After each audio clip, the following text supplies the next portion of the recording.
નમસ્કાર દર્શક મિત્રો, ગુજરાત ન્યૂઝમાં આપનું સ્વાગત છે અને પ્લેગ્રાઉન્ડ સ્પોર્ટ શોમાં હું છું આપની સાથે માલવી પટેલ। આજે વિમેન્સ વર્લ્ડ કપ અને ભારત વેસ્ટ ઇન્ડિઝ મેચ બંને વાતો કરવી છે। ભારત વેસ્ટ ઇન્ડિઝ વચ્ચેની કોટલા ટેસ્ટ અને આઈસીસી વિમેન્સ વર્લ્ડ કપની ભારત ઓસ્ટ્રેલિયા મેચ બંને વિશે વાત કરવી છે। ટેસ્ટ મેચમાં ભારત જીતની નજીક છે, પણ વિમેન્સ વર્લ્ડ કપમાં ભારત ક્યાં છે તે જાણવું પણ જરૂરી છે।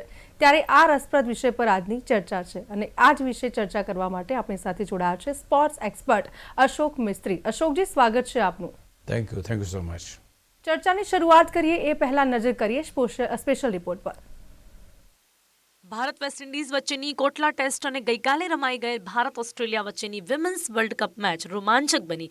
ફોલો ઓન થયા પછી વેસ્ટ ઇન્ડિઝની ટીમના પૂંછડીયા ખેલાડીઓએ ભારતના બોલર્સને બહુ હંફાવ્યા, થકાવ્યા અને રન પણ બનાવ્યા। બીજી તરફ ગઈકાલે ભારત સારી બેટિંગ કરીને પણ હારી ગયું। આઈસીસી વિમેન્સ વર્લ્ડ કપમાં ભારત અને ઓસ્ટ્રેલિયા વિમેન્સ વચ્ચેની મેચમાં 661 રન બન્યા। સ્મૃતિ મંધાનાએ પોતાના વ્યક્તિગત રેકોર્ડ્સ પણ બનાવી લીધા। એક કેલેન્ડર વર્ષમાં 1000 વન ડે રન બનાવનાર પ્રથમ મહિલા પણ બની। સાથે જ 122 વન ડેમાં સૌથી ઝડપી 5000 રન પણ પૂરા કર્યા। ઓસ્ટ્રેલિયાએ વન ડેનો સૌથી મોટો સ્કોર ચેસ કરીને વિક્રમી વિજય પણ મેળવ્યો અને ભારતની સ્મૃતિ અને પ્રતિકાએ કરેલ 155 રનની પાર્ટનરશિપ પછી ભારતે કોઈ મોટો સ્કોર ન બનાવ્યો। 43મી ઓવરમાં 4 વિકેટે 294 રન કરી ચૂકેલ ઇન્ડિયન વિમેન્સ ટીમ 330માં તો ઓલ આઉટ થઈ ગઈ। ઓસ્ટ્રેલિયા વિમેન્સ ચેમ્પિયનની જેમ રમી ભારતની દિશાહીન બોલિંગ સામે ઓસ્ટ્રેલિયા કેપ્ટન ઇયાન હિલીએ 142 રન જોડી નાખ્યા, જ્યારે એલિસ પેરીએ અર્નમ 47 અને ગાર્ડનરના 45 રને ઓસ્ટ્રેલિયાને જીતાડી પણ દીધું। કોટલા ટેસ્ટ મેચ પણ રોમાંચક બની ગઈ છે। છેલ્લી વિકેટ ભારતની પદોડી કાઢે છે અને અત્યાર સુધીમાં 79 રનની ભાગીદારી બનાવી લીધી છે અને ભારતના બોલર્સના નાકે દમ લાવી દીધો છે। જો કે 390 રનમાં વેસ્ટ ઇન્ડિઝ ઓલ આઉટ થયું અને ભારતને 121 રન જીતનું લક્ષ્ય આવ્યું છે। અશોકજી, ચર્ચાની શરૂઆત કરીએ। આજે વિમેન્સ વર્લ્ડ કપ અને ભારત વેસ્ટ ઇન્ડિઝ મેચ બંને વાતો કરી છે। સૌપ્રથમ તો આજે ફિરોઝ શાહ કોટલા મેદાન પરની મેચ એક તબક્કે સમેટાઈ ગઈ તેમ લાગતું હતું, પણ ગ્રીવ્સ અને સેલેસ વચ્ચેની 133 બોલમાં 79 રનની ભાગીદારીએ ભારતીય બોલર્સને હંફાવી દીધા તેમ કહી શકાય। 9મી વિકેટ 311 રન હતા અને છેક 390 રને વેસ્ટ ઇન્ડિઝ પહોંચી ગયું। બોલિંગ નબળી પડી ગઈ। બિલકુલ કહી શકાય, કારણ કે નોર્મલ કેસમાં શું હોય છે કે જ્યારે છેલ્લા બેટ્સમેન રમતા હોય ત્યારે જે ફિલ્ડિંગ સાઈડ હોય એ વિચાર કરતી હોય કે આના પછી બેટિંગમાં આવશે તો કોણ આવશે, કઈ રીતે બેટિંગનું પ્લાનિંગ કરશે, એ રીતના વિચાર ચાલતા હોય છે। અને 9 વિકેટો પડ્યા પછી કોઈ એવું કારણ નહોતું કે ભાઈ ચાલો છેલ્લી વિકેટ આટલું બધું રમી જશે અને એક મજબૂત સ્કોર ઊભો કરશે। એ લોકો 133 રન 33 બોલ રમ્યા। એટલે તમે ઇમેજિન કરી શકો છો કે ભારતના તમામ વિકેટ લેનાર બોલર્સે પરસેવો પાડ્યો છતાં પણ છેલ્લી વિકેટ પાડવામાં એ સફળ થયા નહીં।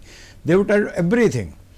એમાં તો યશસ્વી જયસ્વાલને પણ બોલિંગ આપી એમણે, કુલદીપ યાદવે નાખી, જસપ્રીત બુમરાહે નાખી, સિરાજે નાખી, જડેજાએ નાખી, દરેકે બોલિંગ નાખી છતાં પણ આ જોડી જે હતી ગ્રીવ્સ અને જે સેલેસની એમણે મચક ના આપી। અહીંયા ઘણીવાર એવું થાય છે કે વેસ્ટ ઇન્ડિઝને આપણે નબળી ટીમ ગણીને ચાલીએ છીએ અને નબળી ટીમ છે, જે એની એક જમાનામાં જે ટીમ હતી 1983, 85માં, 84, 85માં, દેટ વોઝ સમથિંગ ડિફરન્ટ। અને આ મેદાન ઉપર 1987માં આપણે વેસ્ટ ઇન્ડિઝ સામે જીત્યા હતા, એટલે ક્યાંક ઘણા બધા વર્ષો પહેલાં વેસ્ટ ઇન્ડિઝની ટીમ જબરી હતી, હવે નબળી છે। પહેલી ટેસ્ટમાં પણ એ લોકોનું એટલું સારું ના થયું। Even the second test they were not that comfortable, પણ તે છતાંય ફોલો ઓન થયા પછી પહેલી વસ્તુ તો જલ્દી આઉટ થઈ ગયા, ફોલો ઓન થયા, ફરીથી દાવમાં એમને ઉતારવામાં આવે તો દે પ્લેડ વેલ। કેમ્પેલે સેન્ચુરી મારી, સાઈ હોપે સેન્ચુરી મારી અને છેલ્લે આજે ખેલાડી ગ્રીવ્સ છે એણે 50 રન બનાવ્યા અને ક્યાંક એક સોલિડ બેટિંગનું પ્રદર્શન કર્યું। કોન્સોલિડેશન દરેક સ્ટેજ ઉપર જરૂરી છે। તમે એક ટેસ્ટ મેચ રમો છો અને ટેસ્ટ મેચ રમવા માટે ટેસ્ટ મેચમાં મેદાન ઉપર ટકવાનું જો તમારી પાસે સામર્થ્ય ના હોય તો તમે એટલું સારું પ્રદર્શન કરી શકો નહીં। So they played well, they stayed for many 133 ball સુધી એ લોકો રમ્યા અને ભારતના બોલર બધાને એમ હતું કે ચલો હમણાં મેચ પતી જશે, આપણે કંઈ 5-25 રન કરવાના આવશે અને આપણે નાવ ધ થિંગ ઇઝ 121 રન એમણે બનાવી કાઢ્યા, એટલે 121 રન બનાવવાના ભારતે આવ્યા, જે પહેલાં એમ લાગતું હતું કે 10-15 રનમાં બાજી સમેટાઈ જશે. તો તમે જેમ કહ્યું કે ભાઈ 294થી 330, એટલે જેટલો સ્કોર તમે જુઓ એ છેલ્લી વિકેટની જે ભાગીદારી અથવા તો છેલ્લા જે બે બેટ્સમેનો રમ્યા છે, દેવ પ્લેડ અરાઉન્ડ એક જેને કહેવાય ને કે એક સ્ટેડી, જેને હમણાં જ હું મેચ જોઈ રહ્યો હતો, ઇટ વોઝ લુકિંગ લાઈક કે આ બંને ટેસ્ટ મેચના ખેલાડીઓ છે. They are not in hurry, they are coming right behind the line of the ball and they are playing it as a very good batters. તો ક્યાંક એમ લાગ્યું કે હવે વેસ્ટ ઇન્ડિઝ ફરી એકવાર એના જૂની લયમાં આવવા માગે છે, અને આજની એમની બેટિંગ એવી લાગી. એટલે ભલે બહુ મોટું ટોટલ નથી, ભારતની બેટિંગ લાઇનઅપ પણ જોરદાર છે, હજુ ઘણા દિવસો પણ છે, એટલે ધેર્સ નથિંગ ગોઈંગ ટુ બી કોઈ એવો મોટો મિરેકલ થવાની. પણ તે છતાંય જે રીતે એમણે ફાઇટ બેક કર્યું, જે રીતે એમણે પાર્ટનરશિપ બનાવી, એ ક્યાંક ને ક્યાંક ભારતના બધા જ બોલરોને ઇન્ક્લુડિંગ જસપ્રીત બુમરાહ કે બધા જ બોલર્સને લોકો રમ્યા અને દેવ સ્કોર્ડ વેલ. એટલે ઠીક છે, અત્યાર સુધીમાં 63 રન તો બની ગયા છે, એટલે બહુ ઓછા રન્સ જોઈએ છે ભારતને જીતવા માટે, જીતી પણ જશે. તો ક્યાંક ને ક્યાંક ભારતના બોલરોને લાંબા સમય સુધી હંફાવ્યા અથવા તો એમની સાથે સામે ટક્કર લીધી એમ કહી શકાય, કારણ કે બધા બેસ્ટ બોલર્સ હતા. આઈ મીન જસપ્રીત બુમરાહ લઈ લો, સિરાજ લઈ લો, જડેજા લઈ લો, વોશિંગ્ટન સુંદર લઈ લો, everybody was very good. But they played with a great application, they stayed on the wicket, bat and pad close together, timing કર્યો સારા, અને કોઈ પણ જાતની ઉતાવળ ના રમ્યા. તો યસ એમ કહી શકાય કે એ લોકોએ ફાઇટ બેક કરી અને ભારતને ક્યાંક હંફાવ્યું અથવા તો પરસેવો પડાવ્યો એમ કહી શકાય. જી ડેફિનેટલી. અશોકજી, વેસ્ટ ઇન્ડિઝની બીજી ઇનિંગમાં બુમરાહની 3 અને સિરાજની 2 વિકેટો ઉપરાંત કુલદીપની પ્રથમ દાવમાં 5 અને બીજા દાવમાં 3 વિકેટો, કેવી કહી શકાય ભારતની bowling? See, India has got a good bowling lineup, there's no doubt about it. અત્યારે ભારતની જે બોલિંગ છે એ વિશ્વ કક્ષાની છે, અને they have got the ability to take the wickets. અને ભારતની ફાસ્ટ બોલિંગ લઈ લો, તમે સ્પિન બોલિંગ લઈ લો. પણ થાય છે શું કે ફિરોઝશાહ કોટલાનું મેદાન એવું છે કે પહેલાં 2-1 દિવસ તમને બેટ્સમેન ઓરિએન્ટેડ મેદાન દેખાય કે જેમાં બેટ્સમેન સારી રીતે બોલ અને બેટ કનેક્ટ થઈ શકે, એટલે બોલ બાઉન્સ થયા પછી write it comes in to the middle of the blade અને દે કેન પ્લે. જેવી ત્રીજા ચોથો દિવસ થાય એટલે બોલ start taking turn, wicket crack થવા માંડે, વિકેટ ટર્ન થવા માંડે, અને એ વખતે ફાસ્ટ બોલર્સ નહીં પણ એ સ્લો બોલર્સ વધારે એની અંદર ફાવે.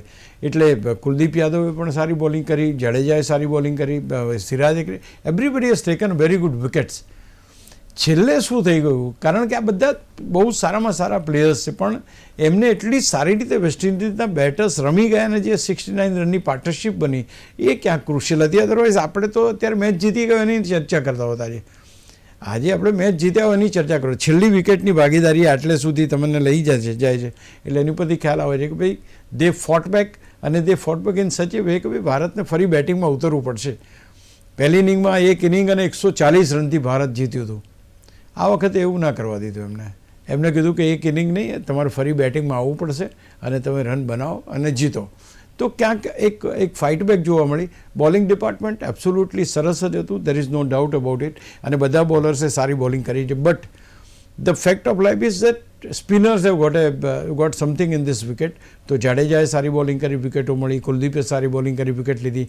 પહેલી ઇનિંગમાં એને 5 વિકેટો લીધી. ભારતે વેસ્ટ ઇન્ડિઝને ફોલો ઓન કર્યું, ફોલો ઓન કર્યા પછી ફરી બેટિંગમાં પણ એને સારી બોલિંગ કરી. તો ગુડ બોલિંગ પ્રિવેલ્સ. અને બીજું એ પણ બતાવે છે કે ભાઈ ફિરોઝશાહ કોટલાના મેદાન ઉપર તમને ફાસ્ટ બોલર્સ કરતાં સ્લો બોલર્સને વધારે યારી મળે છે, વધારે વિકેટ ટર્ન મળે છે, અને વધારે વિકેટો તમે લઈ શકો છો. એટલે ભારતની બોલિંગ લાઇનઅપ વેસ્ટ ઇન્ડિઝની બોલિંગ લાઇનઅપથી બિલકુલ સારામાં સારી, જેમાં કોઈ બેમત નથી, અને the same thing is been proved છે.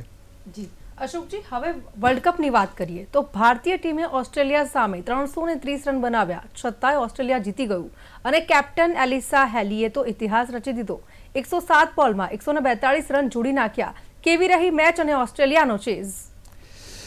C, there are two teams which are very dangerous, particularly Australia. Australia has got a base. એમની પાસે એટલી બધી ટ્રોફીઓ છે કે જેને તમે ગણી ના ગણાય એટલી બધી.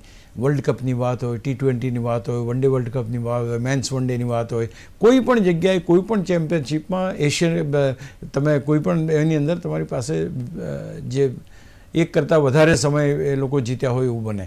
ઇવન વર્લ્ડ કપમાં the same story is there. Maximum time Australia જીત્યું છે. અત્યારે ડિફેન્ડિંગ ચેમ્પિયન પણ ઓસ્ટ્રેલિયા જ છે.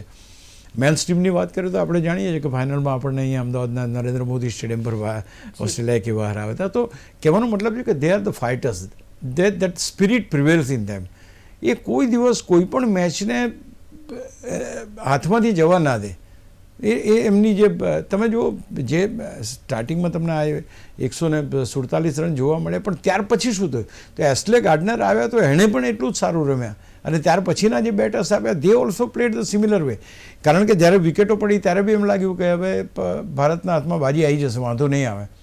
બટ ત્યાર પછી એસ્લે ગાર્ડનર એ બી જબરજસ્ત રમ્યા. તો ક્યાંક કહી શકાય કે ગાર્ડનર છે, એલિસ પેરી છે અને એલિસ હિલી, આ ત્રણ ખેલાડીઓ મોટાભાગના રન્સ બનાવીને ક્યાંક ભારતનો જે સ્કોર હતો એને નલિફાઈડ કરી દીધો. આઈ મીન, તમે આજે 330 રન બનાવીને પણ જો જીતી ના શકતા હોય તો it is something to be punish. Just I would like to, I was just watching the match, the most of the Indian bowlers they pitch short pitch, એટલે શોર્ટ પિચ ડિલિવરીઝની અંદર ખેલાડીને પુલ કરવા માટેનો પૂરેપૂરો સમય મળે છે. એટલે મોટાભાગના જે શોર્ટ્સ મેં જોયા છે હિલીના, એ ક્યાંક ને ક્યાંક એ મિડ વિકેટની દિશામાં વધારે હતા.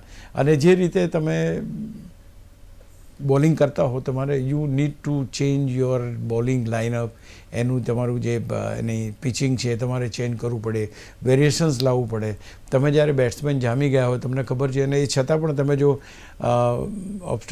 મીન્સ કે શોર્ટ ડિલિવરીઝ નાખો તો પછી આ રીતના પરિસ્થિતિ આવે. કેટલા બધા ચોગ્ગા ફટકાર્યા છે, અને એનાથી વિશે we don't have a good speed. Australian bowlers have, તો એમની સામે આપણે તો 330 બનાવ્યા છે, એટલે આપણે નથી સારું રમે એવું છે જ નહીં. વી ડીડ નોટ બોલ વેલ. હું માનું છું કે બોલિંગ, જે શોર્ટ પીચ બોલિંગનું જે એ લોકોનું શસ્ત્ર હતું એ ચાલ્યું નહીં, કારણ કે we don't have that speed. જ્યારે આપણી પાસે સ્પીડ ના હોય ત્યારે તમે ગમે તેટલી શોર્ટ પીચ બોલિંગ નાખો તો એનો કોઈ મતલબ નથી રહેતો. Better have got a ample time to pull that away on the on side, square leg અથવા મિડ વિકેટમાં આરામથી રમી શકે. તો આ જે ત્રણ, એલિસા હિલી, પેરી અને ગાર્ડનર, આ ત્રણ ખેલાડીઓ જે રીતે બેટિંગ કરી છે, 45 રન, 47 રન, 40 રન, 142 રન, કોઈ પણ જગ્યાએ, હું આઈ was just watching the match, કોઈ પણ જગ્યાએ એવું ના લાગ્યું કે ભારતીય બોલરો ઓસ્ટ્રેલિયાના બેટર્સ ઉપર ભારે પડ્યા. It was a lovely match. સૌથી મોટો ચેઝ કરીને ઓસ્ટ્રેલિયાએ આ વિજય મેળવ્યો છે, એટલે એક તો રેકોર્ડ બનાવ્યો છે, અને એ સાથે સાથે એમણે બતાવી દીધું છે કે ભાઈ અમારી સામે સ્કોર તમે કોઈ પણ મૂકશો તો અમે કંઈ અકળાવાના નથી. We have got the people to take charge of the situation, અને અમારા બેટર્સ બહુ જબરજસ્ત રમીને કોઈ પણ મેચ જીતી શકે એમ છે. હવે તમે જો અહીંયા એક વર્લ્ડ ચેમ્પિયન ટીમ કેવી હોય એ તમને એના એટીટ્યૂડથી ખબર પડે. દે don't want to miss anything. કોઈ ખેલાડી એવું નહોતું. તમે એકાદ આપણે ભારતને બી શરૂઆત બહુ સારી હતી, 155 રન સમથિંગ ઉમેર્યા સ્મૃતિ અને પ્રતિકાએ.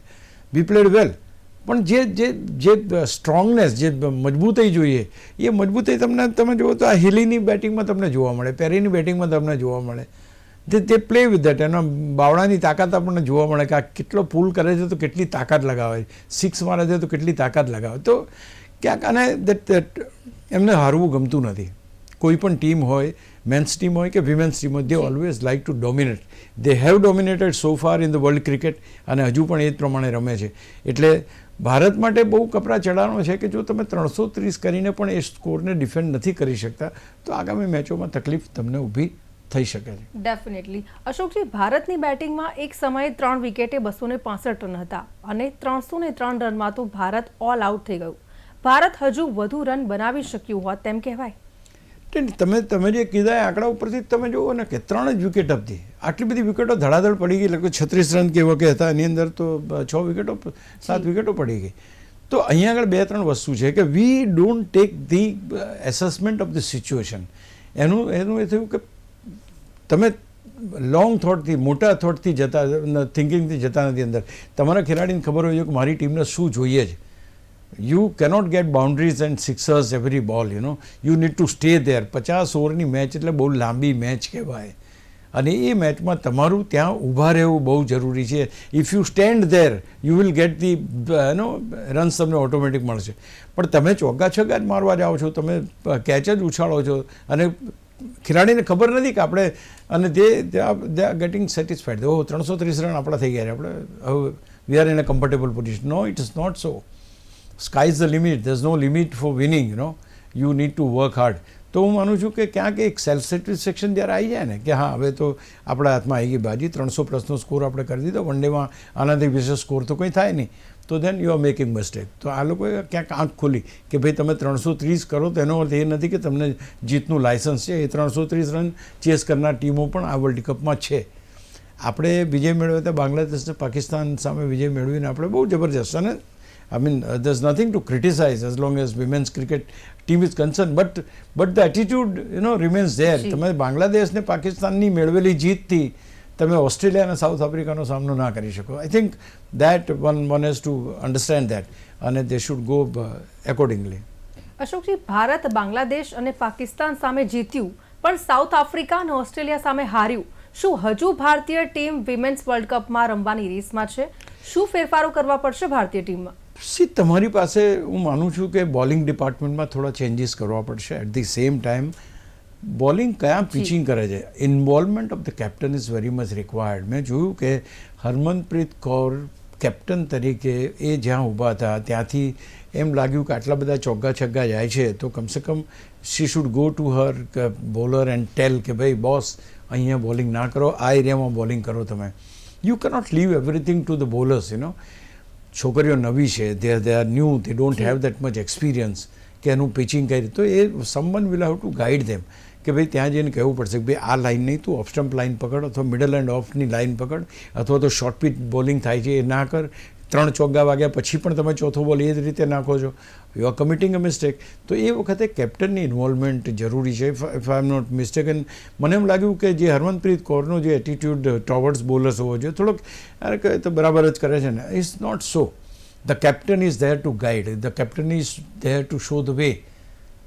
કારણ કે એ વખતે આજે એવું છે કે તમે કોઈ બોલરને પહેલાં 2 બોલમાં 2 ચોગ્ગા મારી દો એટલે બોલર નર્વસ થઈ જાય, એની બોલિંગ લાઇન લેન્થ બગડી જાય, એવરીથિંગ હેપન્સ. હવે એ વખતે તમે એની પાસે જઈને કહો નહીં કે ભાઈ આમ નહીં, આમ તું બોલિંગ કર. આઈ થિંક દેટ ઇઝ રિક્વાયર્ડ. એટલે અત્યારે જે આપણે નેક્સ્ટ કરવાનું, કારણ કે હજુ તો લોંગ વે ટુ ગો, અને હજુ ભારતને બી જો ઘર આંગણે છે, તમે વર્લ્ડ કપ જીતવાની વાતો કરો છો ને તમે સ્ટ્રોંગ ટીમો સામે હારી જાઓ છો, નબળી ટીમો સામે જીતી જાઓ છો. અને એના નબળી ટીમો સામે જીતીને એ સેલ્ફ કોન્ફિડન્સ મેળવાય નહીં. What I am trying to tell you is that you cannot get satisfied by beating Pakistan or beating Bangladesh, because that's not a very good teams at all. ક્યારેય કોઈ પાકિસ્તાન તો આપણી સામે ક્યારેય કોઈ મેચ એ નથી જીતી નથી શક્યું, એટલે એને કોઈ પ્રતિસ્પર્ધી જ ના ગણાય એકચ્યુઅલી જોવા જાવ તો. તો ક્યાંક આ વસ્તુ છે કે ભાઈ ઓસ્ટ્રેલિયા, ઇંગ્લેન્ડ, સાઉથ આફ્રિકા, આ ટીમો સામે તમે કેવું પ્રદર્શન કરો છો. એ તમે 3 દેશ છે એવા જબરા, અને એમાં તમે 2 દેશની સામે હારી ગયા, તો હવે શું? તો ક્યાંક હજુ ઇમ્પ્રુવમેન્ટનો સ્કોપ છે. Steel we can get the points, અને પોઈન્ટ્સને અત્યારે તો આપણે 3જા ક્રમે જતા રહ્યા, આપણે પહેલા નંબરે હતા. We have gone to 3rd place now, અને ટોચ ઉપર બીજી 2 ટીમો સાઉથ આફ્રિકા અને ઓસ્ટ્રેલિયા આવી ગઈ. ઇંગ્લેન્ડ એની પાછળ ને પાછળ જ છે. તો ક્યાંક ને ક્યાંક આ વસ્તુમાંથી બહાર નીકળી, કારણ કે ત્યાં તો જેના પોઈન્ટ્સ વધારે હશે એ આગળ જવાનું છે, તો સ્વાભાવિક વાત છે. તો we have to be there. અને હવે પછીની જે કોઈ મેચો આપણી આવે છે, ગ્રુપ મેચો, I think we should get those under our fold without any trouble.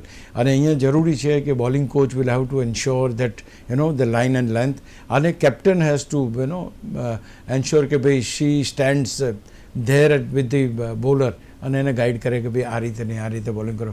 You can still come back. I mean this team has got that attitude.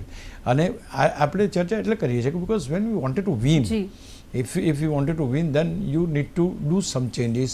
અને 2 મેચો હાર્યા છે તો એમાંથી કંઈક થોડો બોધપાઠ લઈને આમાં આપણે સારું કરી શકીએ. તો આગામી મેચોમાં આપણે જોઈએ કે તો ભારત ક્યાંક સારું પ્રદર્શન કરે અને ટોચ ઉપર ફરી આવી જાય. જી બિલકુલથી. ભારતીય બેટર સ્મૃતિ મંધાના કેલેન્ડર વર્ષમાં 1000 રન કરનાર પ્રથમ મહિલા બની. આ વિક્રમને કઈ રીતે જોઈ શકાય? આ સાથે જ આ ખેલાડીએ 112 વન ડે ઇનિંગ્સમાં 5000 રન બનાવ્યા. કેવો છે આ વિક્રમ? એક વસ્તુ ચોક્કસ છે કે Smriti Mandhana is one of the finest batter India has ever produced, એમ કહે તો ચાલે. આની આગળ મિતાલી રાજ ને બધા ઘણા બધા દિગ્ગજ ખેલાડીઓ રમી ગયા. Heads of two everybody, but this particular young girl has got the talent to get into the grooves and go for the big runs. એટલે આ સૌથી મહત્ત્વની વાત છે કે એનામાં એ ડિટર્મિનેશન છે, ડેડિકેશન છે, ડિસિપ્લિન છે કે મોટો સ્કોર કરી શકે. એટલે આ અહીંયા બહુ જ મહત્ત્વનું છે કે એનો જે એટીટ્યૂડ છે એ એટીટ્યૂડ ભારતને કામ લાગે છે. નોટ ઓન્લી દેટ, તમે કહ્યું કે she is the first batter to do 1000 runs in a season in calendar year, અને 5000 રન કરવા માટે પણ એ she is the only one. તો હું માનું છું કે એની પાસે બહુ જ લાંબુ ફ્યુચર પડ્યું છે. There are plenty of records she can break. પણ એટ ધ સેમ ટાઈમ જે ખાસ જરૂરી છે એ જરૂરી એ છે કે વર્લ્ડ કપમાં એનું બેટ આ જ રીતે ચાલે જે રીતે રમી છે. કારણ કે ભારત વર્લ્ડ કપ હજુ સુધી જીત્યું નથી અને આ વખતે વર્લ્ડ કપ જીતવાનો આપણે પ્રયત્ન કરીએ છીએ, ત્યારે એનું contribution as a player, as a batter, I think that is much more required. એક તો વાત ચોક્કસ છે કે she will break all the records. Women's ક્રિકેટના બધા રેકોર્ડ્સ એના નામે આવી જશે, પણ ભારતના નામે એક ટ્રોફી થવી જોઈએ. એ ટ્રોફી માટે એના કોન્ટ્રીબ્યુશનની ખૂબ જરૂર છે. અશોકજી, આ છેલ્લો સવાલ. ફરી એકવાર ટેસ્ટ મેચની વાત પર આવીએ તો શું વેસ્ટ ઇન્ડિઝ કોઈ અપસેટ સર્જી શકે? પ્રથમ વિકેટ તો જલ્દી પડી ગઈ હતી.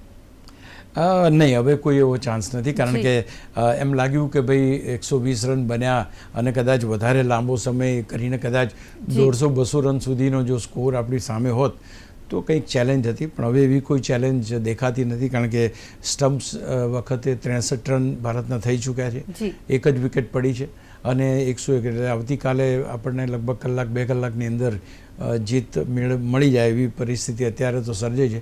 હવે કોઈ અપસેટ થાય એવું નથી. પહેલી વિકેટ જલ્દી પડી પણ ત્યાર પછી વિકેટ અટકી ગઈ, ત્યાર પછી વિકેટ નથી પડી. એટલે જ્યારે તમારી પાસે એટલી સારી બોલિંગ નથી, વર્લ્ડ ક્લાસ બોલિંગ તમારી છે નહીં, નબળી બોલિંગ છે, આ બાજુ બધા બેટર્સ જોરદાર, ખતરનાક, મોટા મોટા રેકોર્ડ ધરાવનારા છે, એટલે હવે કોઈ અપસેટ થાય એવી શક્યતા આ ટેસ્ટ મેચમાં હું જોતો નથી. ભારતનો વિજય નિશ્ચિત છે. જી Ashokji, thank you very much. આપ અમારી સાથે જોડા. Thank you very much. તો પ્લેગ્રાઉન્ડ ધ સ્પોર્ટ શોમાં આ હતી આજની ચર્ચા. આવી જ રીતે દરેક સ્પોર્ટ્સ ઇવેન્ટના પ્રિવ્યૂ, રિવ્યૂ, એનાલિસિસ અને ડિસ્કશન માટે જોતા રહો પ્લેગ્રાઉન્ડ ધ સ્પોર્ટ શો. નમસ્કાર.